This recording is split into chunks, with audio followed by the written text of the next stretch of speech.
Sejam todos muito bem-vindos a esse momento de adoração e celebração ao Senhor. Queremos, nesse momento, erguer um trono ao nosso Deus, reconhecendo que Ele é digno e que não há outro além dEle, que Ele é merecedor da mais alta consideração e adoração. Hoje, culto da família cristã, abrindo esse mês de setembro, conhecido como Setembro Amarelo, é um mês de prevenção e combate ao suicídio.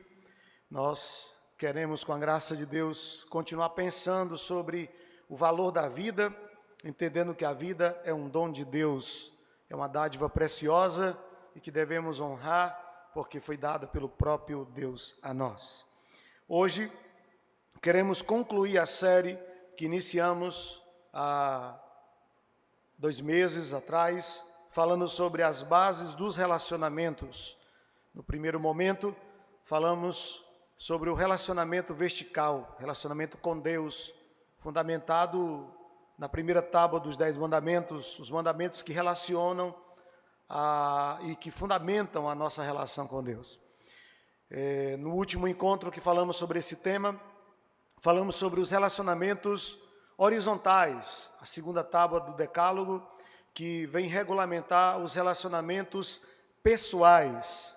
E hoje queremos concluir falando do relacionamento interior, relacionamento com você mesmo. Para isso, convido você mais uma vez a abrir a sua Bíblia, Evangelho segundo escreveu Mateus, capítulo de número 22. Nós iremos repetir a leitura que foi feita no início do culto, para que os irmãos possam se situar naquilo que iremos ministrar hoje, através da palavra do Senhor para você. Mateus capítulo de número 22, a partir do versículo de número 34. Entretanto, os fariseus, sabendo que ele fizera calar os saduceus, reuniram-se em conselho. E um deles, intérprete da lei, experimentou, lhe perguntando: Mestre, qual é o grande mandamento da lei?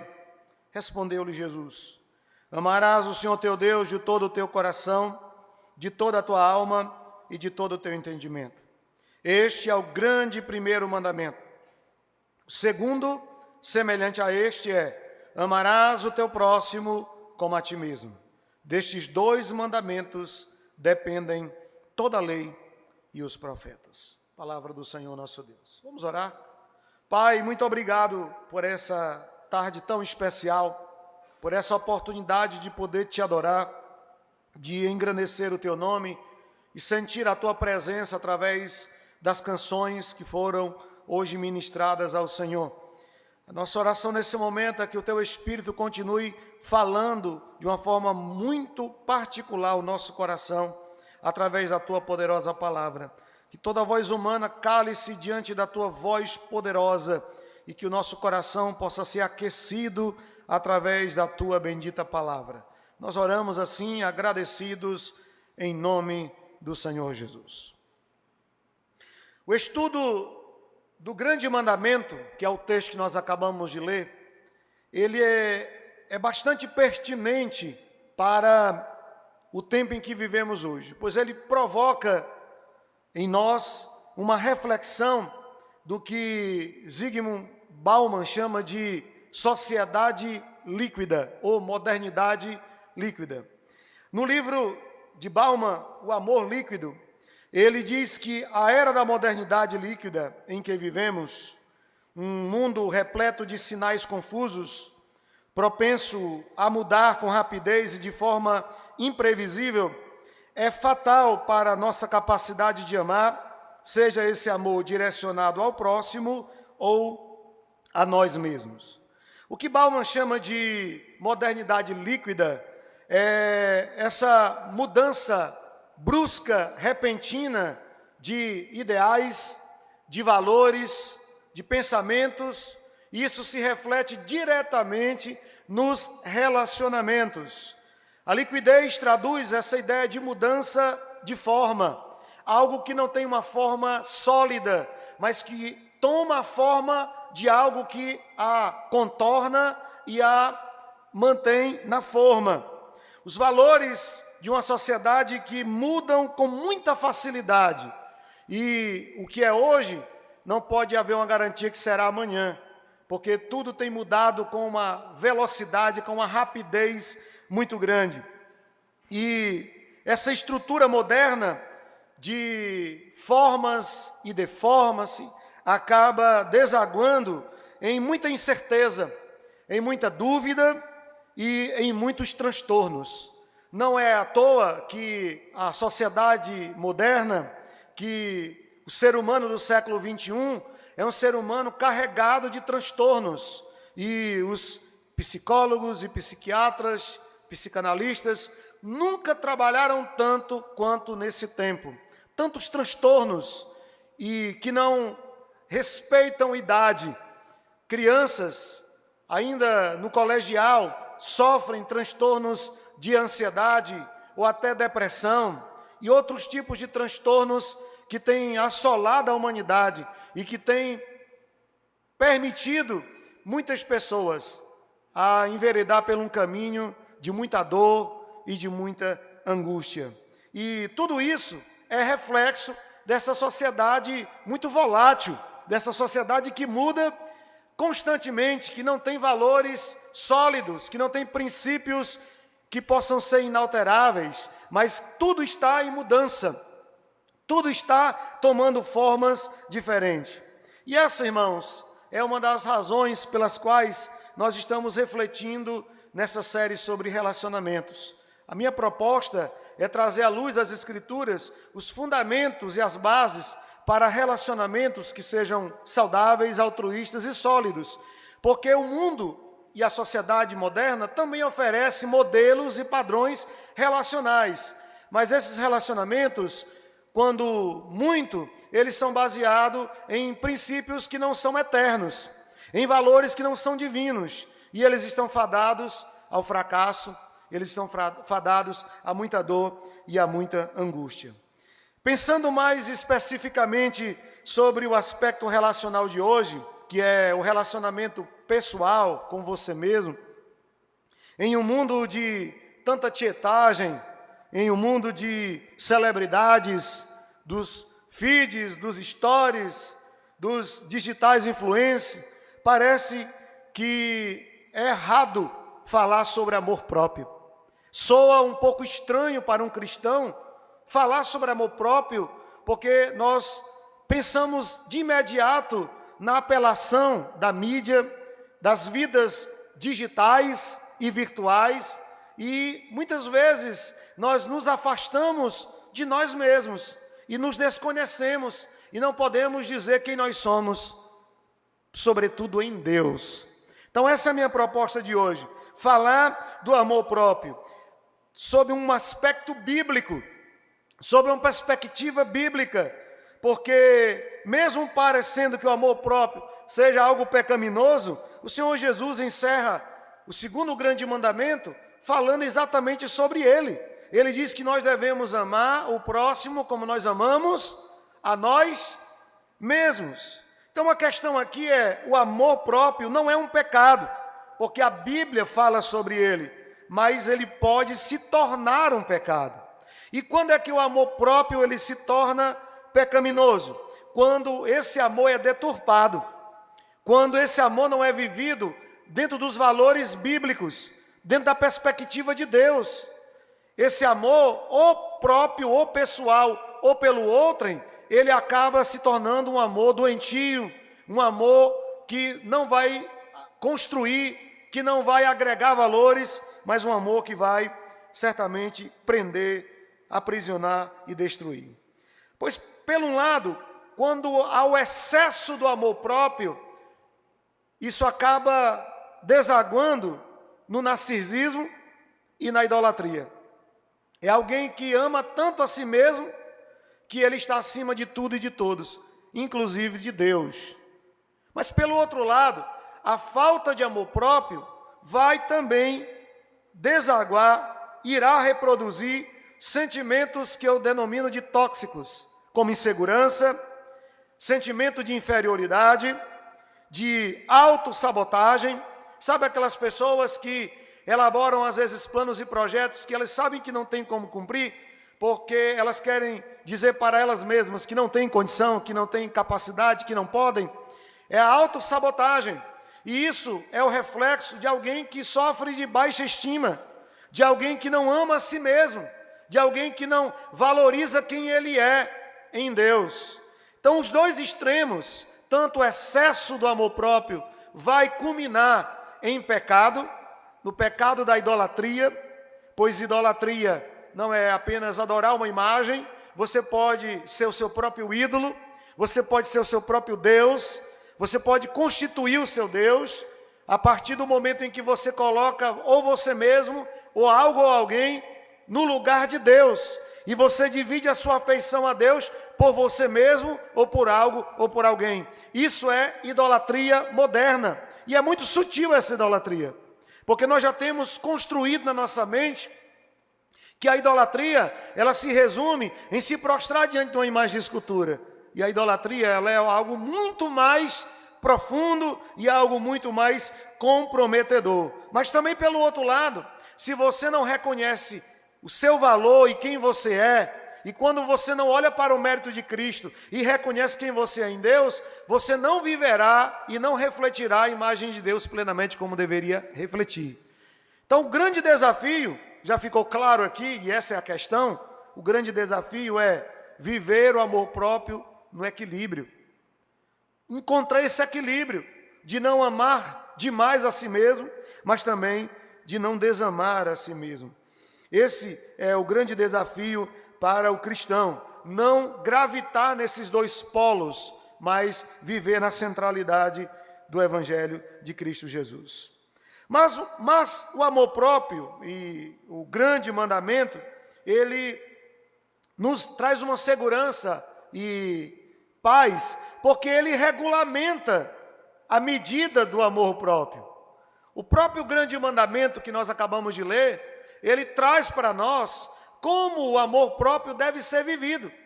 Perceba você no texto, e eu convido você a voltar os seus olhos para o texto novamente, que o Senhor Jesus diz que toda a lei se resume em dois grandes mandamentos. Primeiro, ame a Deus sobre todas as coisas. Ninguém pode ser amado por você mais do que Deus. Deus deve ser a sua maior fonte de afeição. Não há um ser em que você não ame mais do que a Deus. Então, quando você ama a Deus de todo o coração, de toda a força, de todo o entendimento, Jesus desafia a você amar o próximo. E ele diz, ame o próximo. Só por último, Jesus vai dizer, como a ti mesmo. Então há toda uma ordem lógica e cronológica. Perceba você que há um parâmetro que ordena como deve ser a intensidade e o lugar de cada amor. Em primeiro lugar, vem o amor a Deus. O amor a Deus deve estar em primeiro lugar.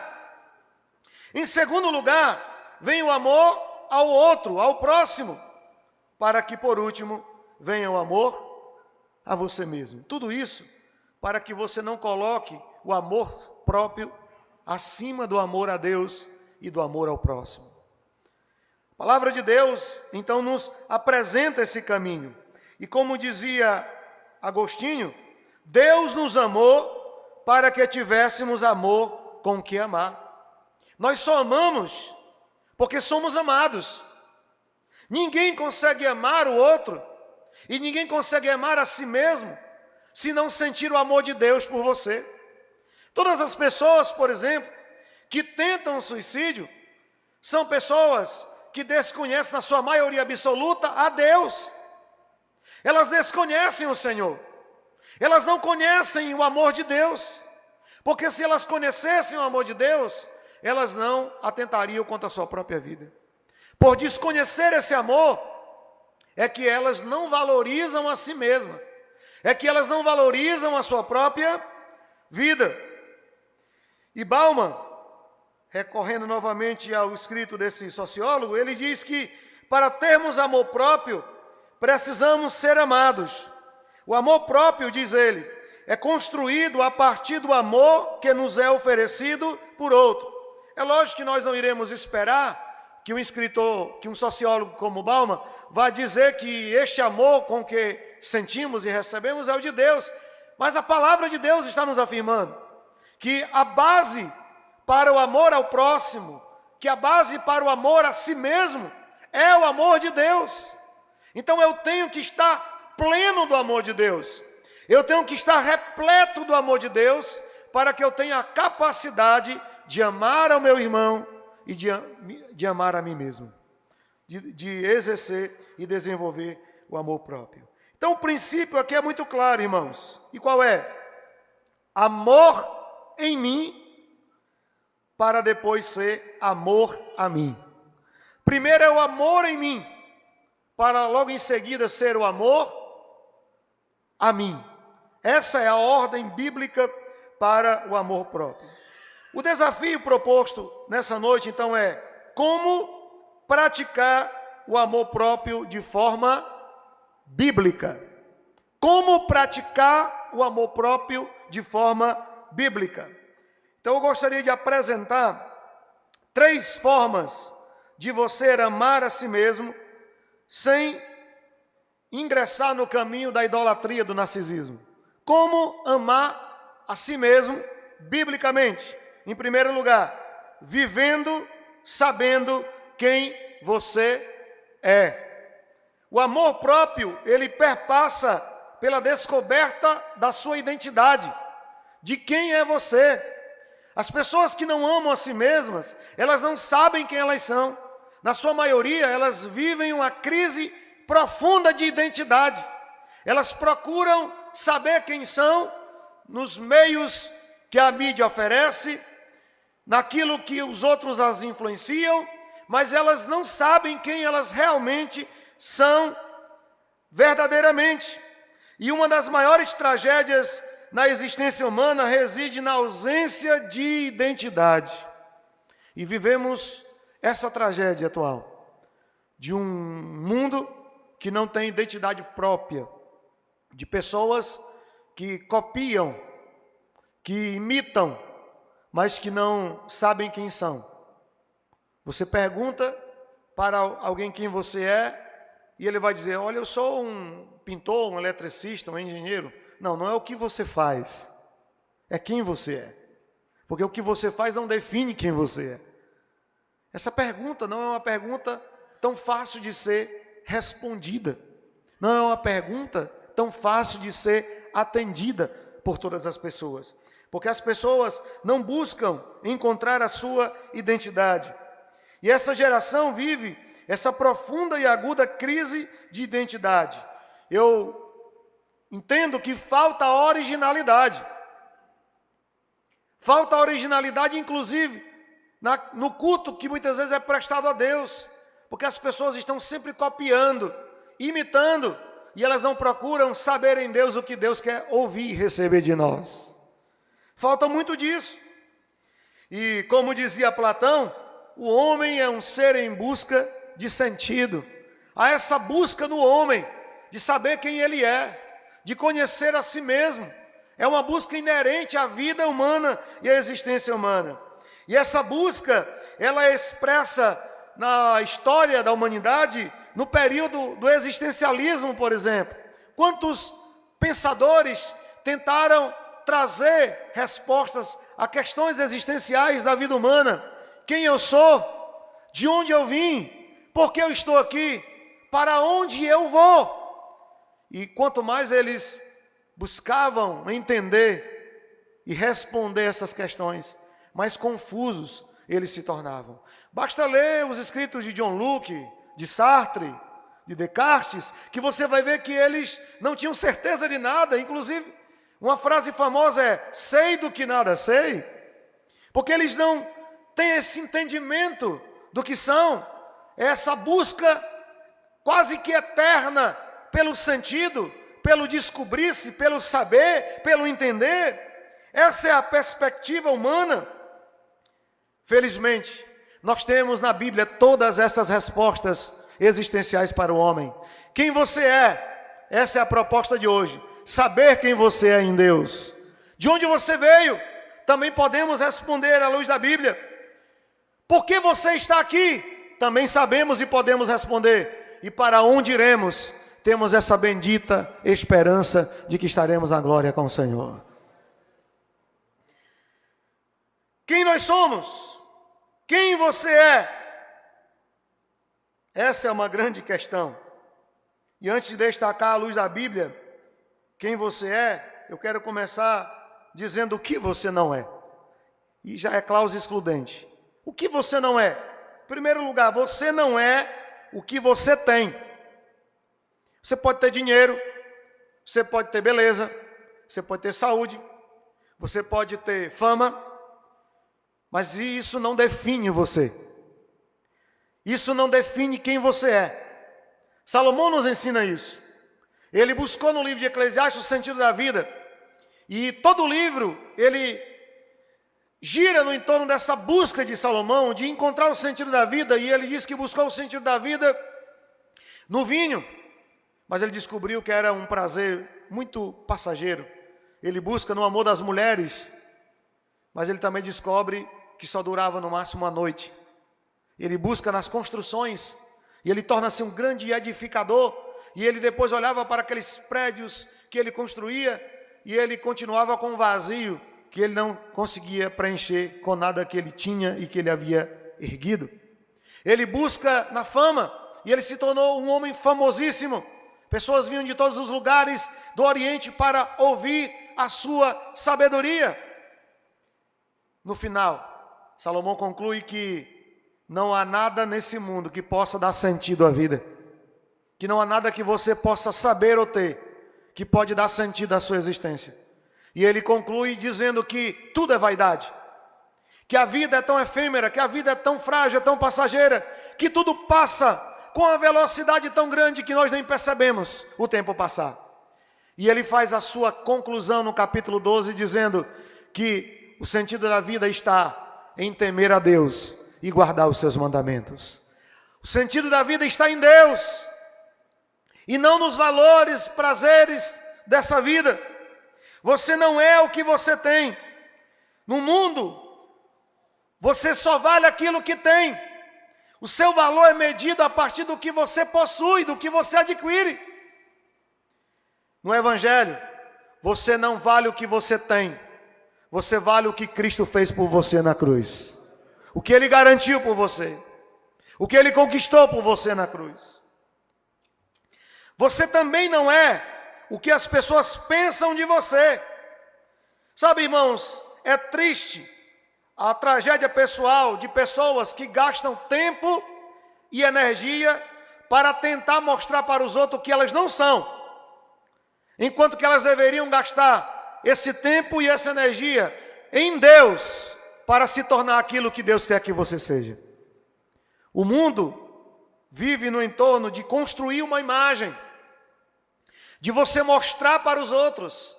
Por isso que as personagens virtuais, elas ocupam tanto espaço e preenchem tanto.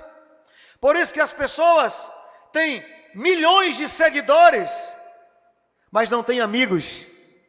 Pessoas que praticam suicídio e no seu Instagram existiam milhões de seguidores, mas eram seguidores, não eram amigos. No seu Facebook tinha vários e vários seguidores, amigos, mas nenhum eram de verdade, porque não participavam da sua vida. Ele não podia contar com nenhuma dessas pessoas. É a vida virtual. E essa vida virtual, ela tem nos afastado da vida real, da vida pessoal, dos relacionamentos reais. E as pessoas estão construindo uma imagem. Ninguém bate uma selfie e posta no Instagram se você tiver com o cabelo esgrenhado, com a roupa amarrotada. Todo mundo se maqueia, se penteia, usa até perfume, como se saísse na foto, né? Para poder as pessoas verem o melhor de você, para que elas possam ter uma imagem de quem você é, ou pelo menos essa é a sua intenção. E tem muita gente relegando essa prática a Deus. Estão construindo uma imagem virtual para com Deus, achando que também podem convencer a Deus de quem você não é. Mas Deus conhece os nossos corações. Ele sonda os nossos corações. Ele prescruta o nosso entendimento. Você pode enganar todo mundo, você pode construir uma imagem para os outros de quem você gostaria de ser e quem na verdade você não é, mas Deus sabe quem você realmente é. Você também não é um acidente do destino. Como os cientistas dizem, você não é pó, você não é poeira de estrela, você não é um acidente que aconteceu. Eu me recuso a acreditar nisso, porque num sêmen existe entre 15 a 300 mil espermas em um sêmen. E eles fazem todo aquele percurso até o óvulo para fecundar, e eles têm que lutar muito para conseguir fecundar. E depois lutar para virar um zigoto, um feto, desenvolver um bebê e nascer. É uma luta muito grande. Isso não é uma loteria. Isso é soberania de Deus. Você acredita que você nasceu por um acidente? Que dos 300 mil espermas, você fecundou por acidente? Por acaso? Não. Você nasceu com o propósito de Deus. O seu nascimento fazia parte da história divina. Deus havia escrito isso na eternidade. Porque nada acontece. Nenhuma folha cai no chão, nenhum cabelo cai da nossa cabeça, se Deus não autorizar. Então você existe, porque Deus quer que você exista. Entenda e encare isso. E viva a vida plenamente para a glória de Deus. Porque você não é um acidente de destino. Você é obra das mãos de Deus. Você é a imagem de Deus. É isso quem você é. Você é a imagem de Deus. Nós somos criados pelo próprio Deus. Não somos o produto de uma evolução das espécies darwiniana. Não, nós somos feitura das mãos de Deus. Ele nos deu a vida. E por imagem de Deus, nós temos em nós os traços do caráter de Deus. Ele nos dotou de atributos comunicáveis. Você tem a capacidade de amar. Você tem a necessidade de ser amado. Você tem a capacidade de perdoar. Você tem a capacidade de ser bondoso para com alguém, de ser misericordioso, de ser justo. E isso não vem de você. Isso é a imagem de Deus refletindo na sua vida. Você é amado de Deus. Nunca duvide desse amor. Você pode duvidar do amor dos homens. Você pode duvidar do amor das pessoas. Mas nunca duvide do amor de Deus. Porque este amor, o amor de Deus por nós, levou Deus às últimas consequências para nos salvar. Ele deu o seu único filho para morrer na cruz, no meu e no seu lugar. E Paulo, escrevendo aos Romanos, diz que não há prova de amor maior do que essa, no fato de Deus dar o seu filho para morrer em nosso lugar, quando nós éramos ainda inimigos de Deus. Você é amado de Deus. Você é alvo deste amor de Deus. Mas você também é uma nova criatura em Deus.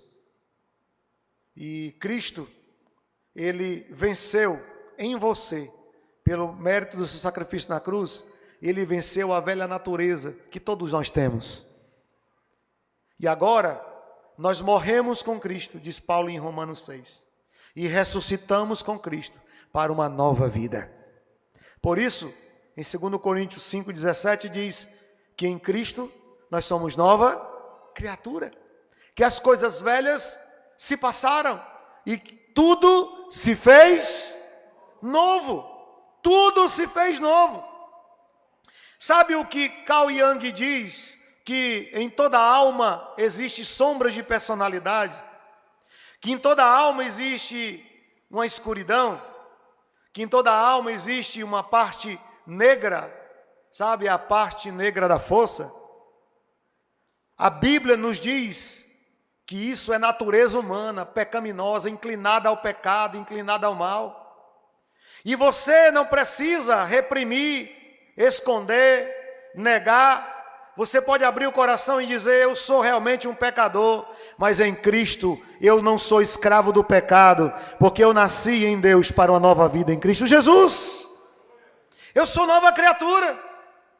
Eu não sou escravo mais das sombras da minha personalidade, porque eu não sou mais aquela velha criatura. Ela foi crucificada com Cristo, e todos os dias, quando eu acordo, eu crucifico uma vez mais a mim mesmo, para que Cristo nasça em mim, para que Cristo viva em mim. Então, quem você é em Deus é a maneira eficiente de você blindar o seu coração desses sentimentos que vão te levar à ruína, como a culpa, como a decepção, como a frustração e como a tristeza. São sentimentos que te afastam de Deus, que te afastam da comunhão com Deus, e que esses sentimentos não são da vontade de Deus, que permaneçam e que morem em seu coração. Eles podem até vir, mas eles são passageiros, porque o seu coração é ocupado pela graça de Deus, pela presença do Senhor. Então, em primeiro lugar, se eu quero viver o amor próprio de forma bíblica, eu preciso reconhecer quem eu sou em Deus. Eu preciso reconhecer quem eu sou em Cristo Jesus. Em segundo lugar, se eu quero viver o amor próprio de forma bíblica, eu preciso vivenciar a humildade. Eu preciso praticar a humildade. E ser humilde, irmãos, consiste, em primeiro lugar, em reconhecer as suas limitações.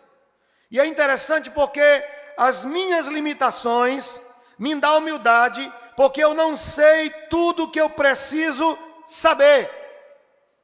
As minhas limitações me colocam no lugar de humano.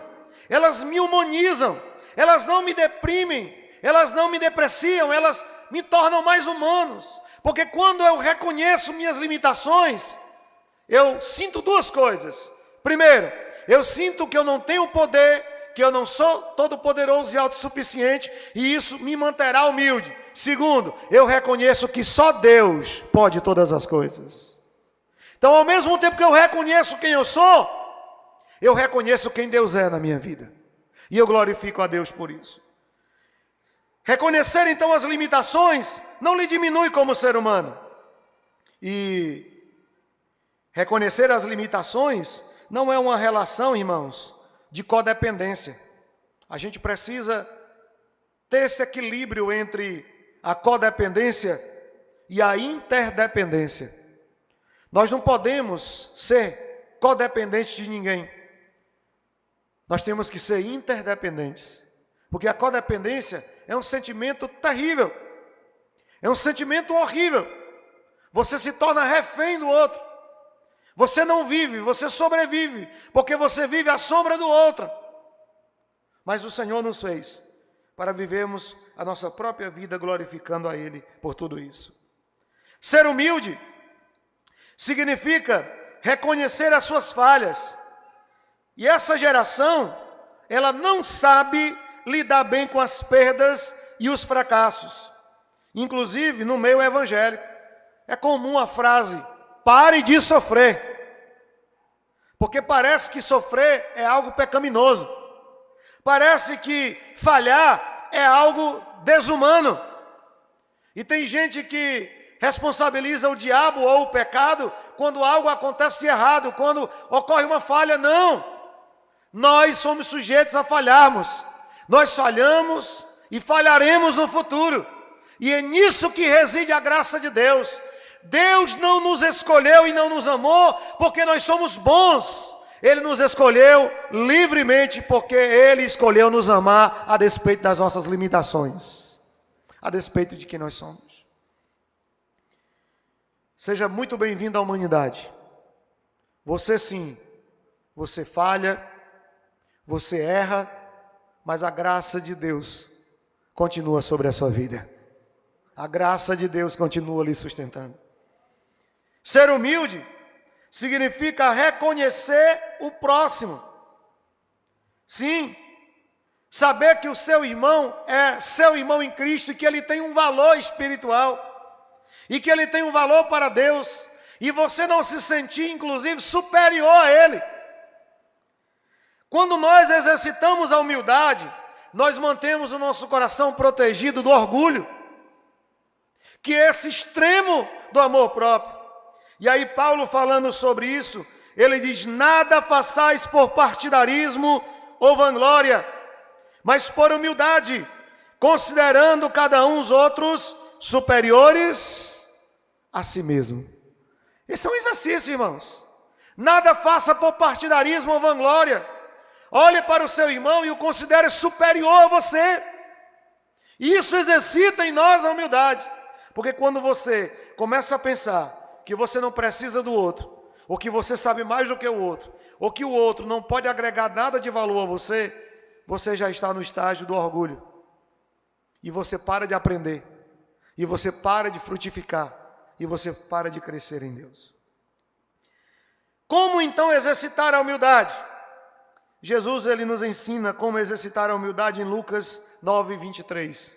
E ele diz que nós devemos nos esvaziarmos de todo o nosso eu, sabe, do egocentrismo, desse eu dominante, desse ego insuflado, que lhe coloca acima dos outros, de que lhe impede de ouvir e de aprender, e de olhar para o outro com compaixão.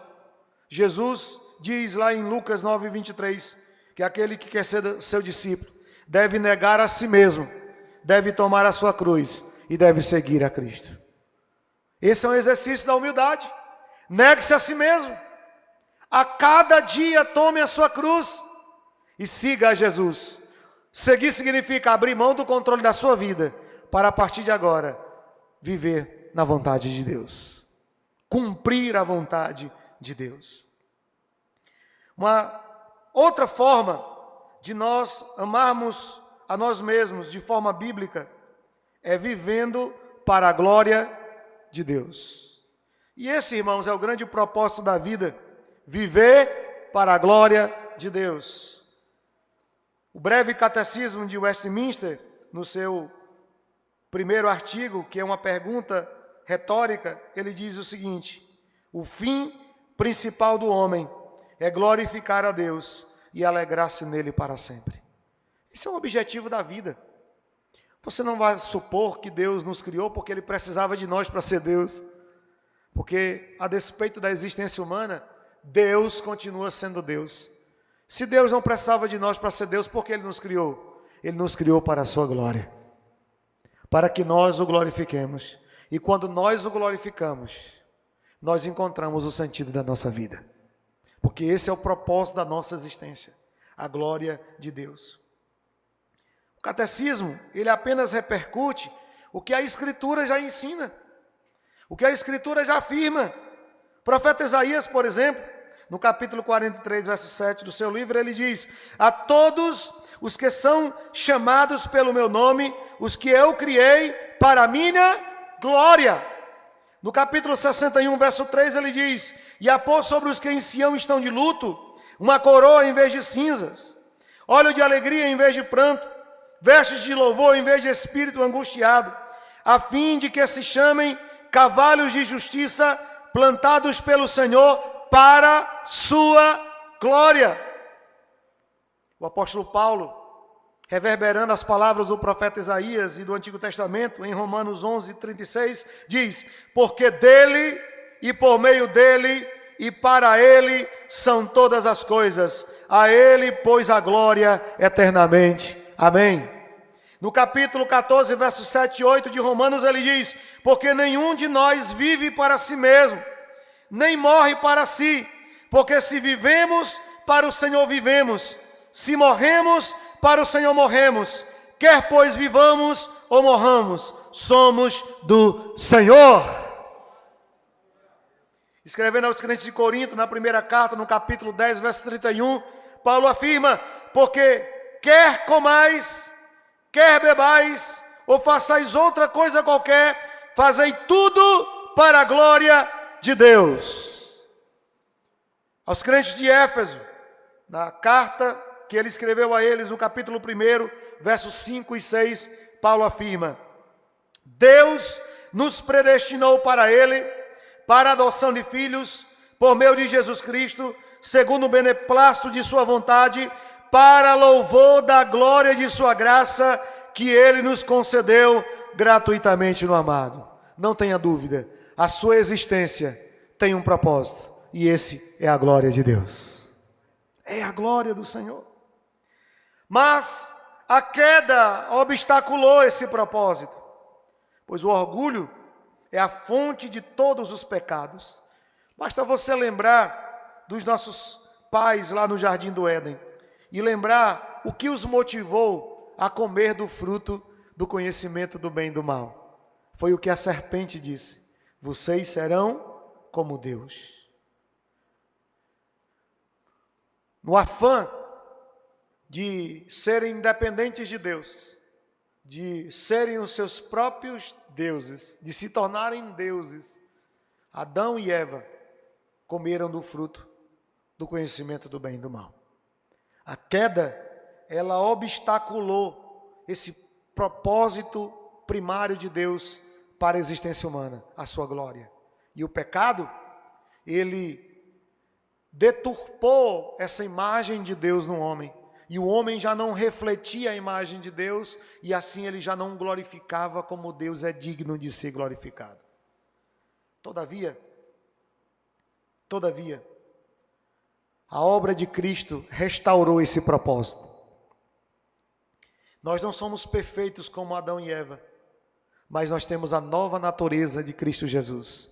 E todos os nossos pecados e falhas estão cobertos pelo sangue do Senhor Jesus Cristo.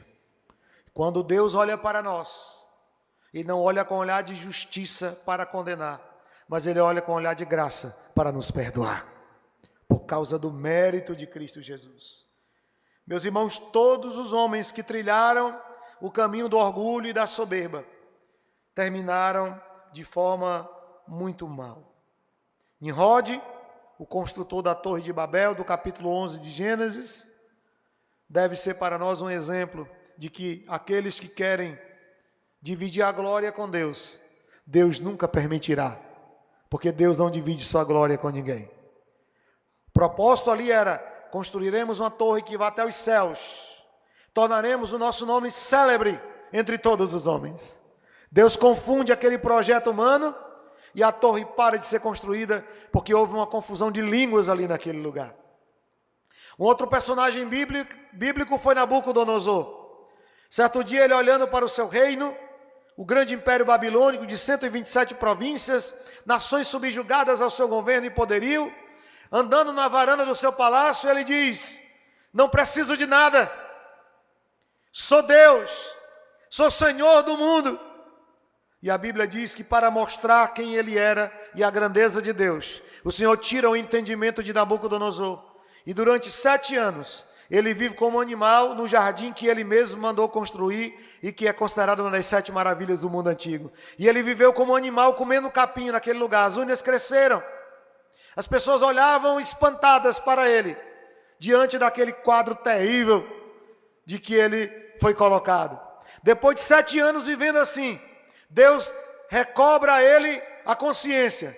E quando ele volta a ter consciência, a ter razão, a primeira coisa que ele faz é pegar tinta, pena e um pergaminho e escrever um dos capítulos do livro de Daniel. E ele começa dizendo que não há Deus e que não há ninguém que se compare ao Deus de Daniel. Ele é Senhor dos senhores, Ele é Deus dos deuses, e não há ninguém semelhante a Ele. O orgulho é a fonte do narcisismo. E você deve ter ouvido falar desse personagem, é tão falado hoje, né? Narciso é um personagem da mitologia grega. Diz a história que ele era muito belo, muito bonito. E ele foi amaldiçoado. E ele não podia contemplar sua própria beleza. E diz a mitologia que certo dia ele, tomando água no lago, ele viu o reflexo do seu próprio rosto. E ele ficou tão apaixonado por ele mesmo, que ele acabou caindo no lago, morrendo afogado e morreu por causa disso. O narcisismo, então, traduz a ideia de alguém que ama a si mesmo acima de tudo e de todos. É o famoso egocentrismo acentuado. É o famoso ego inflado. Alguém egoísta que só pensa em si mesmo e que coloca os outros sempre em terceiro, quarto, quinto ou sexto lugar, porque ele precisa estar em evidência sempre, em todo instante. A psicologia, ela chama o narcisismo de um transtorno. Segundo a psicologia, é um menor volume na ínsula esquerda anterior, e esse lugar no cérebro, ele é responsável pela empatia, por exemplo. Então, segundo a psicologia, essa menor massa na ínsula inferior esquerda, que tira a empatia, faz com que o narcisista não ame o próximo, não se coloque no lugar do outro, ame a si mesmo. Mas o que a psicologia, com todo respeito aos cientistas, chama de transtorno, a Bíblia chama de pecado, de natureza pecaminosa. Porque a nossa natureza é inclinada ao orgulho. Você já parou para pensar que você não gosta de ver foto em que você não esteja? Você não gosta de assistir vídeos e tal que você não esteja? Que você não apareça? E quando você não aparece, você ainda se chateia. Poxa, não botaram a foto que eu estava? Porque nós temos isso. O orgulho é a fonte de todos os demais males da humanidade, de todo o pecado. Nós precisamos lutar contra ele constantemente. Por isso que Jesus disse que nós devemos a cada dia tomar a cruz, porque cruz é símbolo de morte. O que Jesus está desafiando os discípulos é: morra todo dia para você mesmo, para que você possa nascer todo dia para mim. Então o narcisismo está presente na vida e sobretudo nessa sociedade, uma sociedade muito voltada ao prazer imediato, ao aqui e ao agora. Inclusive no meio evangélico, se é que podemos chamar de evangelho. As músicas gospels, eu posso, eu venço, eu sou. Algumas músicas que parece que Deus é o mago da lâmpada e Ele é o seu Senhor. Nós temos em mensagens que não são bíblicas, mas são triunfalistas, onde meio que Deus é reduzido a um ser que vive para atender às demandas e necessidades do ser humano. Nós temos hoje a nova teologia do coach, que talvez veio substituir a da prosperidade, onde alguém já chegou a dizer, um desses expoentes dessa teologia, que você é o ponto fraco de Deus. De que o pecado não é mais um pecado, ele é apenas um obstáculo, que pode ser superado com as suas habilidades psíquicas e humanas. Meus irmãos, não podemos nos esquecer de quem nós somos. Somos pecadores miseráveis. E o que temos de bom não vem de nós, é a graça de Deus em nós. É a sua bondade e a sua misericórdia sobre as nossas vidas. Porque o que nos resta de nós mesmos, da nossa natureza, é mal. Esse é um sério problema, irmãos, porque isso tem gerado e tem construído uma geração de crentes idólatras, de crentes que pensam em si mesmos, e parece que isso é contraditório ao amor próprio, mas não, tem tudo a ver, porque você precisa ter esse equilíbrio para não gravitar em um dos extremos com respeito a isso. Longe de tudo isso, Cristo nos chama hoje para vivermos para a sua glória. Quer amar a si mesmo? Descubra isso em Deus. Descubra isso no amor de Cristo, que é um amor puro e pleno. Nunca esse amor te levará para longe de Deus, ou para ser injusto, porque Paulo diz em 1 Coríntios 13, que o amor verdadeiro é justo, é honesto, é puro, é verdadeiro. E esse é o amor de Deus que há em nós. E assim devemos também amar a Deus, ao próximo e a nós mesmos. Como então podemos viver para a glória de Deus? Vivemos para a glória de Deus quando dependemos inteiramente da sua graça. Entender a soberania de Deus vai fazer você uma pessoa segura de você mesmo, porque a sua segurança não estará no seu conhecimento, nem na sua força, mas estará no poder de Deus. E aí nós poderemos dizer como Paulo: posso todas as coisas naquele que me fortalece. Não é que eu serei invencível, é que em todas as circunstâncias Deus está comigo, e então eu serei vencedor, ou ganhando ou perdendo, mas a sua graça jamais me faltará.